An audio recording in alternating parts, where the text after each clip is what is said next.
morning viewers. So welcome back to the session, and this is Dr. C. Raghavendra, Associate Professor, Information Technology, Institute of Aeronautical Engineering College, Hyderabad. Today we are going to discuss about the network layer.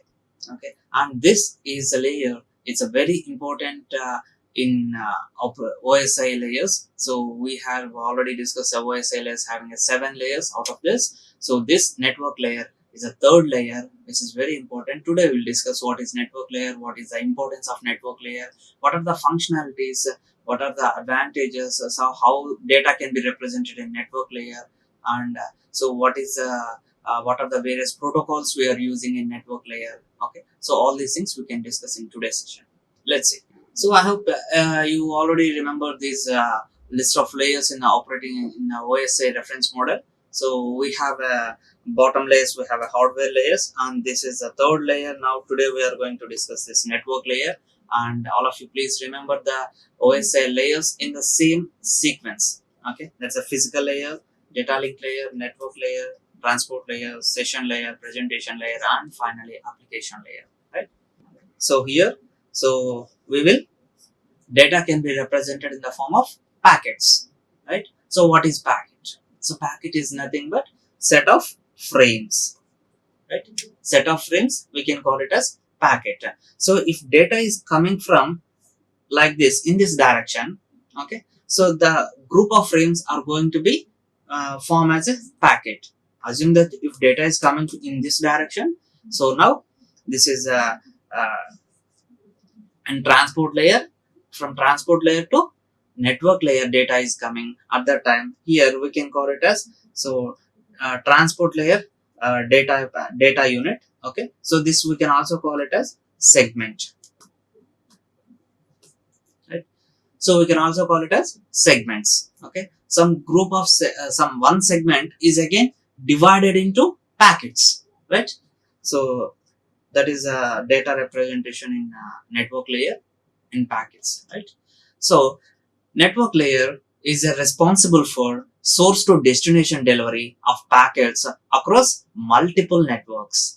Right, so isn't it? So obviously what will happen? So internet means we already discussed there are multiple networks are interconnected. Okay, now we are transferring a one email to our friend, so he's in some other country or some other continent. Then how we are going to send? And we are in India and our friend is in some other continent or some other country. Then how it is going to be possible? So there are multiple networks are interconnected. Okay, so in this, so the assume that, so this is internet, right? So here source will be there, here destination person will be there. In this internet there are multiple networks are interconnected in this internet. Now we are going to send a mail to the with the one destination. So how it is going to be transferred? There is a destination address will be there. Based on the destination address, so the mail is going to be travel across multiple networks and reaches to the destination point.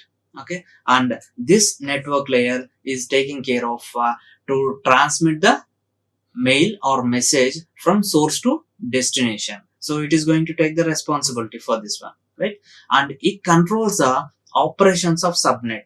Right, so we already discussed what is the major operation of subnet, so which is going to minimize the flow that is data flow. Okay, so this subnet is going to minimize the data flow operations, right?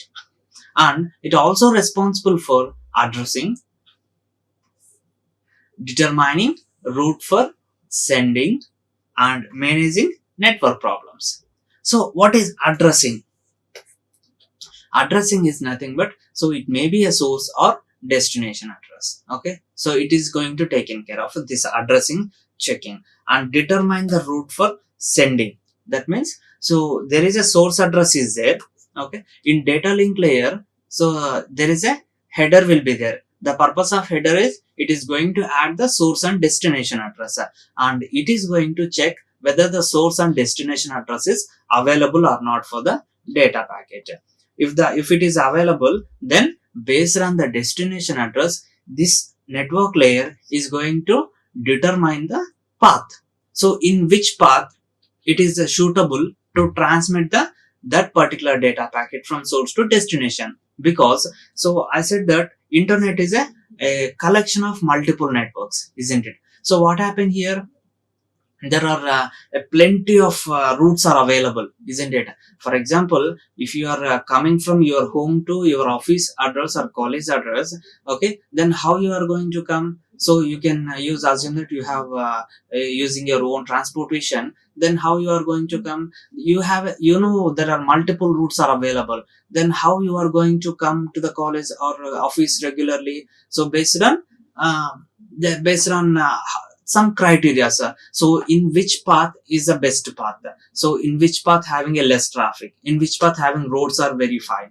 Okay, so like this we can consider some constraints. Based on that we can choose the path, isn't it? In the same way, to the data packet reaching to source to destination, we have a multiple paths are available, because there are multiple networks are interconnected, and this particular network layer is going to determine which path is the best path to reach to the destination, right?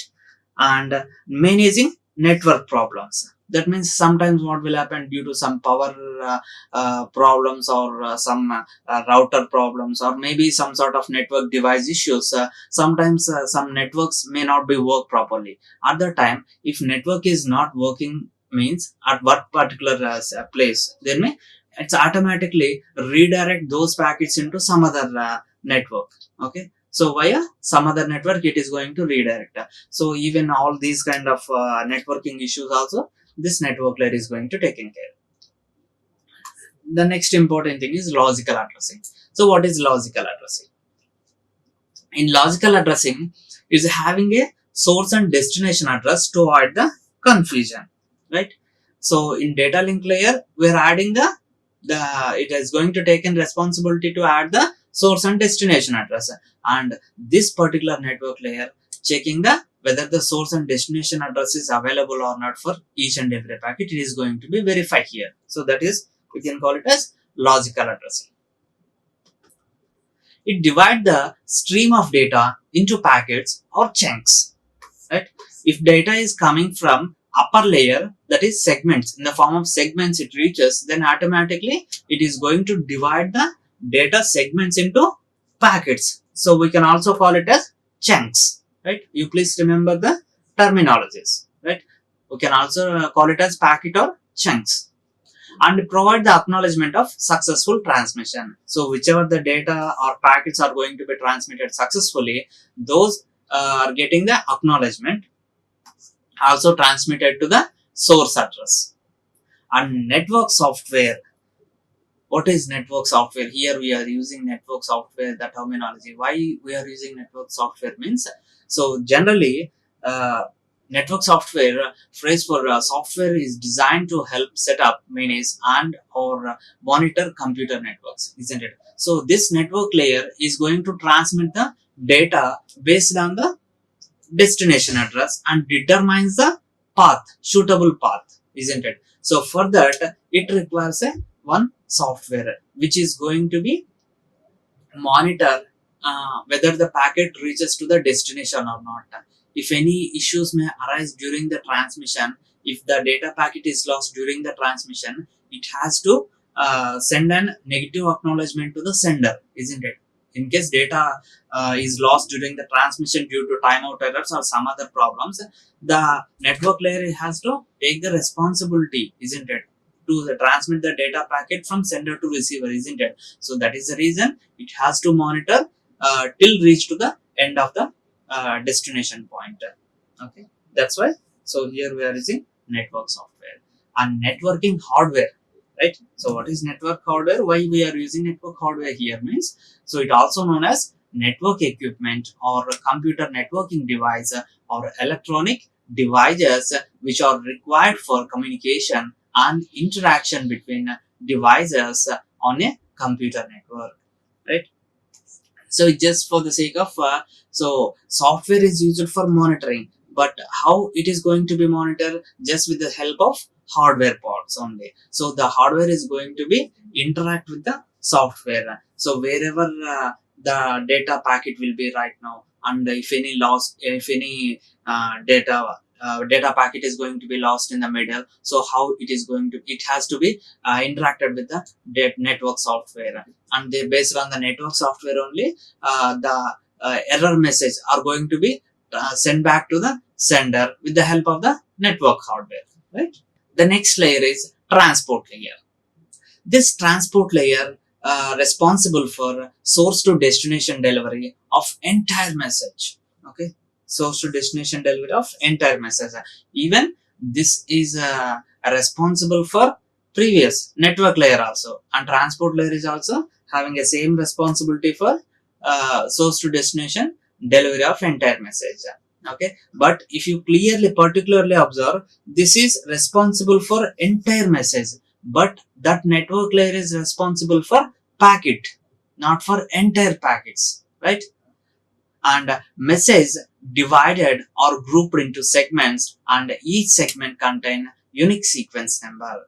Clear? So this is the fourth OSI layer, right? So here, divided or grouped, that means if data is coming from the network layer, it is going to group the data segments into data packets into segments, right? If the data is coming from the upper layers, that means it is more than the size of the, more than the segment size, isn't it? So at that time, so data is going to be divided into segments, and each segment contain unique sequence number. That means each and every segment having a one unique number. And connection control is one more responsibility. Connection control means, so it is going to check whether it is a connection oriented or connectionless, because we have a connection of we have, for example, Wi-Fi is there, so Wi-Fi supports a wireless connection, isn't it? If a broadband is there, that is a wired connection, isn't it? So it supports both connection oriented, connectionless, right? And these are as usual flow control and error control are the responsibility of transport layer. So we have already discussed what is flow control and error control, isn't it? It just minimizes the flow, and if any errors will occur, it is going to intimate to the sender. So there are some sort of errors based on the scenarios, right? So in this session we discuss about what is network layer, what is transport layer, so what are the functionalities of network layer and transport layers, isn't it? So with this we can understand so how data is going to be represented in network layer and transport layer, and how we are going to be transferred from one layer to another layer. Thank you. Like, share and subscribe. Hit the bell icon for more updates.